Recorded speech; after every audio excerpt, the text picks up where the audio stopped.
अस्सलाम वालेकुम कुनिचवा काशिबट्टी from Tokyo Japan. ये मेरी ज़िंदगी का पहला वीलॉग है। मैं पिछले 26 साल से टोक्यो में रह रहा हूँ और मेरा तल्लक पाकिस्तान से है। पिछले चंद दिनों में कुछ ऐसे वाक़यात हुए कि मैंने सोचा कि मैं अपनी कुछ ऐसी चीज़ें जो मैंने अपनी परदेश की ज़िंदगी में गुजारी वो सारी आप दोस्तों से, भाइयों से और देखने वालों सब के लिए एक शेयरिंग करता चलूँ। उसमें सबसे पहला या लेटेस्ट वाक़या जो हुआ कि मुझे और मेरी फैमिली को कोविड-19 पॉजिटिव टेस्ट्स हुए और हमने आइसोलेशन की ज़िंदगी गुजारी। अल्हम्दुलिल्लाह, अल्लाह का लाख लाख शुक्र है कि अब मैं मुकम्मल तरीके से सेहतयाब हो चुका हूँ और अपनी रूटीन की लाइफ में वापस आ रहा हूँ। और आजकल क्योंकि जापान में छुट्टियाँ हैं, इस वजह से घर में था और सोचा कि कुछ अपने दोस्तों से और कुछ लोगों को जिनको कोविड के मतलब इतनी ख़ास इन्फॉर्मेशन नहीं है उनको मज़ीद अपडेट किया जाए और उन्हें गाइडलाइन दी जाए कि खुदा के वास्ते इससे बचें। अब कुछ मैं अपनी बिगनिंग की दास्तान आपको सुनाता हूँ। ये दिसंबर 3 तारीख को कुछ मुझे सिम्टम्स हुए, आंखों में दर्द, गले में खराश, और मैंने सोचा कि शायद मैंने जल्दी में कुछ गर्म सर्द खाया और क्योंकि वेदर विंटर का है और शायद उस वजह से कुछ चीज़ें डिस्टर्ब कर गई हैं और बाहर की शिकायत होने वाली है। उसी दौरान कुछ मुझे पता चला कि आजकल वबा क्योंकि बहुत तेज़ी से फैल रही है, ये थर्ड वेव है जापान में भी और अच्छी खासी हिट है। उस वजह से मैं थोड़ा सा, क्योंकि मेरे घर में एक मेरी बेटी भी है, मेरी वाइफ भी है, हम 3 लोग रहते हैं यहाँ। उस वजह से मैंने थोड़ा सा क्यूरियस होके अपनी टेस्ट करवाने के लिए सोचा। मैंने क्योंकि हेल्थ ऑर्गेनाइजेशन से यहाँ रब्ता किया और उन्होंने मुझे फौरी तौर पे आइसोलेशन के लिए कहा कि आप घर में आइसोलेशन कर लें ताकि आपकी वाइफ और आपकी बच्ची बच सकें। मैंने 2 दिन के लिए आइसोलेशन में अपने घर में एक ही कमरे में अपने आप को बंद कर लिया और वहीं खाना, वहीं उठना बैठना और रात को लेट नाइट शावर के लिए जाता था। उस सारी चीज़ों के लिए मुझे यही प्रॉब्लम थी कि मेरी बच्ची और मेरी वाइफ को ये कम से कम ये प्रॉब्लम ना हो। हम लोग परदेश में रहते हैं ताकि ये चीज़ें सारी आगे जाके हमें फेस करनी पड़ेंगे। उसी दौरान मेरा छोटा भाई भी था, वो भी मेरे साथ काम में लगा रहता था। उसको भी मुझे डर था कि कहीं वो भी उसके लिए सिम्टोमेटिकली कोविड पॉजिटिव ना निकले। मैंने फौरी तौर पे उसको भी बोला कि आप भी अपने आप को आइसोलेट कर लो। इन सारी चीज़ों के लिए वो मैं आपको बताता चलूँ कि जब मेरा कोविड के लिए परेशानी चली और मेरी क्रिटिकल हालत होने लगी, मुझे खांसी और आंखों में दर्द और गले में जलन की शिकायत ज़्यादा थी और मुझे हेल्थ ऑफिस वालों ने कहा कि आप घर में रहें। मैं उन दिनों अपने घर में ही रहा और फिर मुझे टाइम टू टाइम वो मेरा टेम्परेचर पूछने के लिए मुझे दिन में 3 से 5 मरतबा फ़ोन आता था और इतने बजे कितना टेम्परेचर है, इतने बजे कितना टेम्परेचर है। वो सारी चीज़ों को मैं टाइम टू टाइम नोट भी करता था पेपर पे। और उसी दौरान उन्होंने मुझे फौरी तौर पे एक हॉस्पिटल के लिए गाइड किया कि आप जाके यहाँ कोरोना का टेस्ट करवाएं, क्योंकि सैटरडे संडे को वहाँ टेस्ट नहीं होता था। मैं लकीली मंडे को अर्ली मॉर्निंग वहाँ गया, टेस्ट करवाया और अर्ली नेक्स्ट डे मुझे पता चला कि मैं कोविड पॉजिटिव हूँ। जो शक्कू शुबा से वो निकल गए। उसी दौरान फौरी तौर पे उन्होंने मेरे लिए हॉस्पिटल का बंदोबस्त किया और लकीली मैं उसी हॉस्पिटल में गया जहाँ मेरा टेस्ट हुआ था। उन्होंने बहुत अच्छे तरीके से वेलकम किया। एक प्रॉपर रूम इंसानों के रहने के लिए, प्रॉपर रूम जिसमें अटैच वॉशलेट और बाथरूम की सहूलत मौजूद थी, वॉश बेसन था और एक बेड था, ऑक्सीजन की सहूलत, TV, everything is completed in the room. तो उस दौरान मेरे जो स्टाफ थे हॉस्पिटल के, उन्होंने बहुत ही अच्छे तरीके से वो गाइड भी किया और स्टेबिलिटी के लिए पूरी कोशिश की, क्योंकि मुझे उस दौरान कफ की शिकायत बहुत ज़्यादा थी, खांसी शदीद थी। रोज़ाना शाम को 3 बजे के बाद फीवर भी 37.8 और 38 प्लस जाता था और साथ कफ की शिकायत बहुत ज़्यादा हो जाती थी। लेकिन luckily I am very glad to say that कि मैं बहुत शुक्रिया अदा करता हूँ जापानी डॉक्टरों का और उन नर्सिस का और उस स्टाफ का जिन्होंने बड़े ही अच्छे तरीके से, वेल प्रोफेशनल तरीके से मेरी केयर की और टाइम टू टाइम मेरी ऑक्सीजन, मेरी पल्स और मेरी इको हार्ट बीट की मुकम्मल मॉनिटरिंग वायरलेस सिस्टम के ज़रिए चेक करते रहे और मुझे कफ़ की शिकायत ज़्यादा होती थी और कफ़ की दवाई देते थे और टाइम टू टाइम नर्सिस कमरे में आती थी और मेरी फ़िज़िकली एग्ज़ामिनेशन भी करती थी। मेरा टेम्परेचर चेक होता था, मेरी सीने की पल्स चेक होती थी, और अगले ही दिन, एडमिशन के अगले ही दिन डॉक्टर ने हंगामी बुनियादों पे मेरी सीटी स्कैन करवाने के लिए मुझे बोला, क्योंकि मेरी खांसी का शदीद मसला था। उसी दौरान मुझे उन्होंने मोबाइल सीटी स्कैन की मशीन के ज़रिए मेरी एग्ज़ामिनेशन की और मुझे मुकम्मल तौर पे अपने कमरे में ही रखा गया। बड़े अच्छे इक्विपमेंट, बड़ा अच्छा क्वालिफाइड किस्म का स्टाफ, जिन्होंने मुझे बिल्कुल उस बीमारी में तकलीफ़ देने से बिल्कुल गुरेज किया। और मैं बहुत खुशकिस्मत हूँ कि मैं जापान जैसे मुल्क में इस बेहतरीन पोलाइट नेशन की वजह से आज आपके सामने ये सारी बातें कर रहा हूँ। खैर, ये सिलसिला तकरीबन 12 दिन तवील चला। मुझे पहले 7 दिन शदीद खांसी, शदीद बुखार की शिकायत रही। उसके बाद मेरी खाने की जो स्मेल थी वो भी डेड हो गई। मुझे टेस्ट बड्स भी मेरे बिल्कुल ज़ीरो, बिल्कुल खाने के वक्त कुछ पता नहीं चलता था मैं क्या खा रहा हूँ। फूड भी मुझे जापानीज़ जो हॉस्पिटल में इनिशियल स्टेज पे फूड मिलता है वही मिलता रहा। मैं अपनी मर्ज़ी से बाहर से खाना मंगवा के नहीं खा सकता था। और लकीली मैंने उन्हें बोला मैं मुस्लिम हूँ, और मुझे उन्होंने टोटली हलाल फूड प्रोवाइड किया, जापानीज़ मेन्यू में हलाल फूड। इसके लिए भी मैं उनका बहुत ज़्यादा दिल से मशकूर हूँ, क्योंकि ये ऐसी चीज़ें हैं कि जो आप पैसों से भी नहीं खरीद सकते किसी की केयर और खाने के मतलब, क्योंकि मज़हब के लिए हर बंदा थोड़ा सा सेंसिटिव होता है। तो ये बातें चलती रही। 12 दिन की तवील आइसोलेशन में मुझे उन्होंने कमरे में टाइम टू टाइम चेक करने के लिए आते थे। मेरी कभी तबीयत ज़्यादा ख़राब होती थी, कभी कम ख़राब होती थी, लेकिन टाइम टू टाइम चेकिंग मेरी लाजमी रही। लेकिन वो सीटी स्कैन के रिज़ल्ट में आया कि मुझे निमोनिया का अटैक भी साथ हुआ है, और मेरे चेस्ट के जो लंग्स हैं उनके ऊपर वो वाइट कलर के क्लाउड्स की तरह जो जाला सा आया है। उन्होंने मुझे मज़ीद आइसोलेशन पे रखने के लिए और मुझे मेरी ट्रीटमेंट को बेहतर करने के लिए मुझे निमोनिया की मेडिसिन थोड़ी सी देनी शुरू की। लेकिन यहाँ मैं ये बताता चलूँ कि कोई मेडिसिन ऐसी नहीं थी जो कोरोना के लिए स्पेशली वो देते हो। वो सिर्फ़ और सिर्फ मुझे फॉर एग्ज़ाम्पल माइग्रेन की अटैक है तो माइग्रेन की मेडिसिन मिल रही है, कफ़ है तो कफ़ की मेडिसिन मिल रही है, फ़ीवर है तो फ़ीवर की मिल रही है। और मुझे वो यही कहते थे कि आप अपनी फ़िज़िकली एनर्जी वेस्ट ना करें, यानी कमरे में घूमे फिरे ना, बेड रेस्ट ज़्यादा करें, ताकि आपका इम्यून सिस्टम ज़्यादा से ज़्यादा स्ट्रॉन्ग रहे और आपको तकलीफ़ें कम से कम। दौरान मेरी वाइफ का भी टेस्ट पॉजिटिव आया, मेरी बेटी का नेगेटिव आया। वो उनको घर में आइसोलेशन कर लिया गया, लेकिन मेरी टाइम टू टाइम उनसे भी बातें जो है ना वीडियो चाट पे, व्हाट्सएप पे, मैसेंजर पे शेयर होती रहती थी। वो भी लकीली अल्हम्दुलिल्लाह उनकी तबीयत काफ़ी हद तक मेरे से बेहतर रही।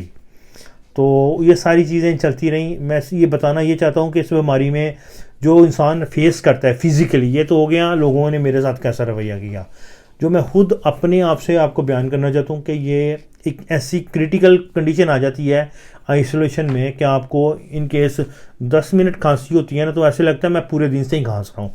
अकेला आपको अपनी आवाज़ भी अपने कानों के अंदर चुभती है, और वो खांसी और वो बुखार, वो आपको अगर 37 पॉइंट समथिंग है और आपको ऐसा लगता है कि मैं सारी दुनिया से सबसे ज़्यादा बीमार आदमी हूँ, वो ये एक आपकी अपने आप से भी जंग शुरू हो जाती है कि मैं कब ठीक होऊंगा, मैं कब बाहर जाऊंगा, ये मेरे साथ ऐसा बिहेवियर क्यों हो रहा है, या मेरी लाइफ ख़त्म हो गई है। उस वक्त आपको मेंटली बहुत ज़्यादा स्ट्रांग होने की ज़रूरत है, और आपने आपको बहुत ज़्यादा सेल्फ डिफेंस की ज़रूरत है। अपनी आइसोलेशन के दौरान कोई ऐसी हरकत ना करें जिससे आपको और आपके चाहने वालों को, स्पेशली घर वालों को, बहन भाइयों को किसी किस्म की डिस्टर्बेंस हो। तो ये सारी बताने का मतलब है कि मैं इस सारी मुसीबत से गुज़रा, और गुज़रने के बाद अल्हम्दुलिल्लाह मुझे उन्होंने मेरा जो फाइनल टेस्ट किया, पीसीआर टेस्ट हुआ मेरा, उसमें मुझे पॉजिटिव आया दोबारा। लेकिन डॉक्टरों ने रिकमेंड किया, क्योंकि मेरी एंटीबॉडी स्ट्रांग हो चुकी हैं और मुझे ये आगे किसी को कन्वर्ट नहीं करना पड़ेगा, ये सारा कोविड-19 का जो वायरस है मैं आगे किसी को फॉरवर्ड नहीं कर सकता, ना ही मुझसे किसी को लगेगा, ना ही मुझे दोबारा लगेगा, क्योंकि मेरे टेम्परेचर वाली हालत बेहतर थी। कफ़ थोड़ी सी मौजूद थी, कफ़ की शिकायत थी, लेकिन वो भी इतनी ज़्यादा नहीं थी कि वो डॉक्टर मुझे हॉस्पिटल में मौजूद रखें। मैं 12 दिन हॉस्पिटल में आइसोलेशन पर रहा, पहले 3 दिन घर में रहा, टोटल ऑलमोस्ट 15 डेज़ का एक सर्कल पूरा हुआ, और घर वालों ने, डॉक्टर ने मुझे घर जाने के लिए बोल दिया। बताता चलूँ, ये बहुत ज़रूरी है कि ये 12 दिन का मेरा ट्रीटमेंट मेरी लाइफ का एक बहुत ज़्यादा टेरेबल किस्म का आइसोलेशन में एक वक्त गुज़रा, जो मेरी अपने आप से जंग भी थी, अपनी फैमिली के लिए दुआएं भी थी, और अपने मेडिकल स्टाफ। हाँ जी, तो ये सारी चीज़ें मैं आपसे शेयर इसलिए कर रहा था कि ये 12-13 दिन की जो जर्नी हॉस्पिटल में गुजरी और 3 दिन की घर में आइसोलेशन में, वो एक ज़िंदगी का अजीब तरीन तजर्बा था। मैं अपने दोस्तों को पहले यही कहता था, यार कोरोना ऐसा होता है, वो ऐसा होता है, इतना भी डरने की कोई बात नहीं है, ये होना चाहिए, वो होना चाहिए। लेकिन जब ये खुद शेयर अपने साथ एक्सपीरियंस किया, उसके बाद ये एनालिसिस किए कि ये वाकई वक्तन अपने आप से अपनी जंग है। आपको अकेले में तन्हाई का एहसास, अपने से दूरी का एहसास, और अपने खानों से दूरी का एहसास, और अपने बहुत सारी ऐसी चीज़ें जो आप रोज़मर्रा करते हैं उनसे दूरी का एहसास, और अपनी तकलीफ़, ये आपको अंदर से निचोड़ के रख देती हैं। और आपके जो चाहने वाले हैं, आपके बहन भाई, अपने प्यारे, आपकी वालदाएँ, आपकी बीवी, आपके बच्चे, ये उस वक्त आपको बहुत ज़्यादा मॉरल सपोर्ट देते हैं। और अल्लाह का शुक्र है, मेरे माँ ने, मेरे बहन भाइयों ने, और मेरी बीवी ने, और मेरे दोस्तों ने, अल्लाह का शुक्र है, सब ने मुझे मुकम्मल तौर पे टेलीफोन पे, व्हाट्सएप पे मेरे साथ राब्ते में रहे। और लेकिन अल्लाह का शुक्र है, उसके बाद मैं जब हॉस्पिटल से डिस्चार्ज होकर घर आ गया, तो वो सारी चीज़ों को फेस करने के बाद 1-2 दिन मैंने घर में भी अपना stay as it is hospital का वक्त गुजारा। उसके बाद जो मेरी ज़िंदगी में तब्दीली आई और जो मैंने चीज़ें फेस की हैं, वो मैंने सब आपको शेयर इसलिए कर दी हैं कि आप अपने आने वाले वक्त में कोविड को इतना इजी ना लें। सबसे पहले ये सबसे हाथ जोड़ के रिक्वेस्ट है कि कम से कम मास्क और सैनिटाइज़र ज़रूर यूज़ करें। जिन घर में बुज़ुर्ग बड़े मौजूद हैं और वो ऑलरेडी किसी बीमारी से लड़ रहे हैं, डायबिटीज़ हो, हार्ट पेशेंट हो, या वट एवर, हेपेटाइटिस सी हो, या दूसरी कोई ऐसी बीमारी जिससे वो पहले से बीमारी से लड़ रहे हैं, उनके लिए ये कोविड वाली जो ज़िंदगी है वो ज़्यादा टेरेबल है। मेरी सबसे रिक्वेस्ट है कि अपने बड़ों के लिए, अपने बच्चों के लिए, अपनी बीवियों के लिए, अपने बहन भाइयों के लिए, खुदा के वास्ते अपना मास्क, बाहर वाली ज़िंदगी, अब मैं ये नहीं कहता कि अपना कारोबार, घरबार सब कुछ छोड़ के आप कमरे में कैद हो दो, वो सब कुछ करो, वो भी एक लाइफ का हिस्सा है। लेकिन कत्तन ये किसी किस्म की कोई साजिश नहीं है, ये वाकई एक बीमारी है। और आप लोगों से रिक्वेस्ट है कि आप लोग सब इसका बहुत पाबंदी से इस्तेमाल करें, मास्क का और सैनिटाइज़र का, हाथ धोने का। मुसलमान है, 5 वक्त की नमाज़ पढ़ने वाली नेशन है, और हम नमाज के वक्त वज़ू भी करते हैं, उससे पहले भी कोशिश करें कि अपने हाथ धोते रहें। आने का मतलब यही था कि मैं अपनी ज़िंदगी में से 26 साल पहले जब जापान आया, और तब से लेके अब तक मैंने जो भी सर्वाइवल की ज़िंदगी यहाँ गुजारी है, बी ए परदेसी, वो मैं आप लोगों से शेयर करूँगा। ये वीलॉग बनाने का मेरा मकसद ही यही था। मैंने कोविड से इसलिए शुरू किया है कि ये रीसेंट मैं इंस्पायर हुआ हूँ कि मैं अपनी इस लोनली ज़िंदगी को आप लोगों से शेयर करूँ। अल्लाह का लाख लाख शुक्र है कि इस वक्त तो मैं लोनली नहीं हूँ, मेरा भाई भी है, मेरी वाइफ भी है, मेरी बच्ची भी है मेरे पास। और मैं चूँकि चाहता हूँ कि मैं अपने अच्छे एक्सपीरियंसेस और बैड एक्सपीरियंसेस वक्त से आप लोगों के साथ ये शेयर करता रहूँ, और आप लोग भी इनसे इंस्पायर हों और अपनी ज़िंदगी, आने वाली ज़िंदगी में कोई कमी कोताही रह जाए उसको दूर करने की कोशिश करें। और इस वक्त मैं कोविड के मतलब अपने सारे दोस्तों का शुक्रिया अदा करता हूँ, अपने बहन भाइयों का, अपनी फैमिली का, जिन्होंने मुझे मॉरल सपोर्ट किया।